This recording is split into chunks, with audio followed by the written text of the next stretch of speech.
जय श्री कृष्णा भक्तों, भक्ति मार्ग में आपका स्वागत है।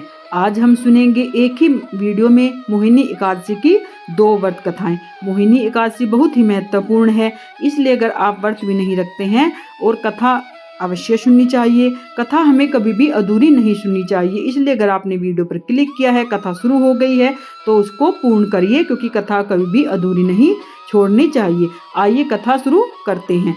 धर्मराज युधिष्ठिर एक बार कहने लगे कि हे कृष्ण, वैशाख मास की शुक्ल पक्ष की एकादशी का क्या नाम है तथा उसकी क्या कथा है, इस व्रत की विधि, यह सब विस्तार पूर्वक बताइए। तब श्री कृष्ण बोले लगे कि हे धर्मराज, मैं आपसे एक कथा कहता हूँ जिसे महर्षि वशिष्ठ जी ने श्री रामचंद्र जी से कही थी। एक समय श्री राम बोले कि हे गुरुदेव, ऐसा कोई व्रत बताइए जिससे समस्त पाप और दुख का नाश हो जाए। मैंने सीता जी के वियोग में बहुत से दुख भोगे हैं। महर्षि वशिष्ठ जी बोले, हे राम, आपने बहुत ही सुंदर प्रश्न किया है। आपकी बुद्धि अत्यंत शुद्ध तथा पवित्र है। यद्यपि आपका नाम स्मरण करने से ही मनुष्य पवित्र और शुद्ध हो जाता है, तो भी आपने लोकहित के में यह प्रश्न पूछा है और प्रश्न आपका बहुत ही उत्तम है। वैशाख मास में जो एकादशी आती है उसका नाम मोहिनी एकादशी है। इसका व्रत करने से मनुष्य पापों अथवा दुखों से छूटकर मोह जाल से मुक्त हो जाता है। मैं इसकी कथा कहता हूँ, तुम ध्यान पूर्वक सुनो। सरस्वती नदी के तट पर भद्रावती नाम की एक नगरी में द्युतिमान नामक चंद्रवंशी राजा राज्य करता था।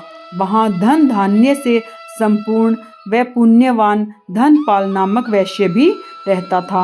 वह अत्यंत धर्मालु और विष्णु भक्त था। उसने नगर में अनेक भोजनालय, प्याऊ, कुएं, सरोवर, धर्मशाला आदि बनवाए थे।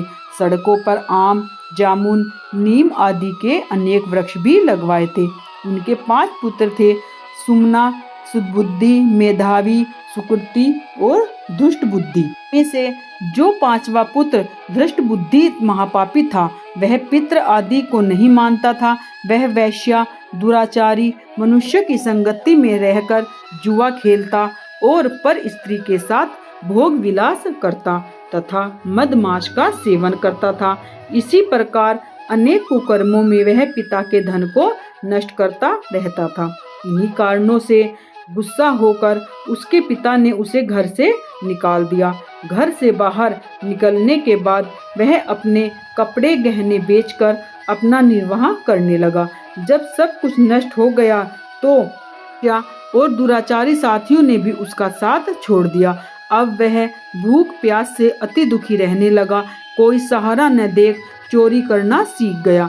एक बार वह पकड़ा गया तो वैश्य का पुत्र जानकर चेतावनी देकर छोड़ दिया गया, मगर दूसरी बार फिर पकड़ने जाने पर राजा ने इस बार उसे कारागार में डाल दिया गया और कारागार से अत्यंत दुख दिए बाद में राजा ने उसे नगरी से ही निकल जाने को कहा। वह नगरी से निकलकर वन में चला गया। वहां पर वह वन्य पशु पक्षी को मारकर खाने लगा।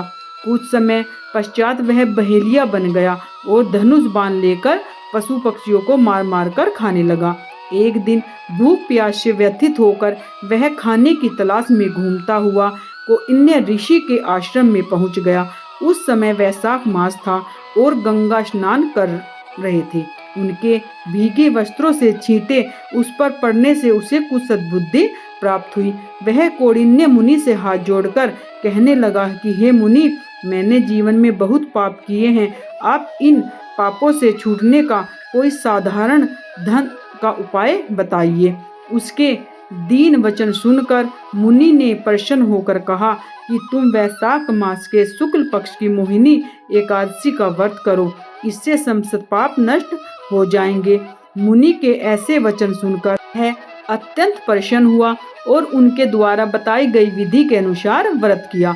हे राम, इस व्रत के प्रभाव से उसके सब पाप नष्ट हो गए और अंत में वह गरुड़ पर बैठकर विष्णु लोक गया। इस व्रत में मोह आदि सब नष्ट हो जाते हैं। इस संसार में इस व्रत से श्रेष्ठ कोई व्रत नहीं है।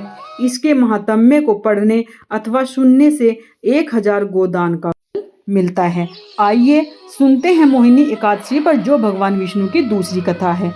कहते हैं इस दिन एकादशी के वाले दिन समुद्र से जो भगवान विष्णु और देवताओं को अमृत मिला था, भगवान विष्णु ने उसकी रक्षा की थी अमृत की, और मोहिनी का रूप धारण कर राक्षसों से अमृत को बचाया था और देवताओं को पिलाया था। बाद में उन राक्षसों का वध करके देवताओं की रक्षा की थी।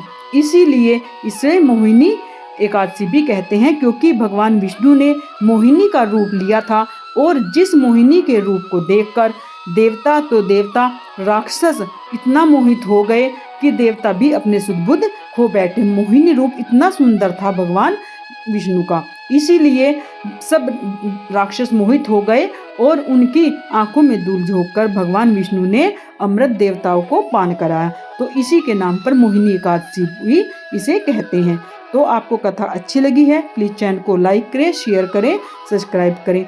कथाओं से जुड़े रहने के लिए चैनल के साथ हमेशा जुड़े रहें और कमेंट में जय श्री कृष्णा लिखकर अपनी हाजिरी अवश्य लगाएं। मोहिनी एकादशी कर आप सभी को एक बार फिर से शुभकामनाएं। राधे राधे।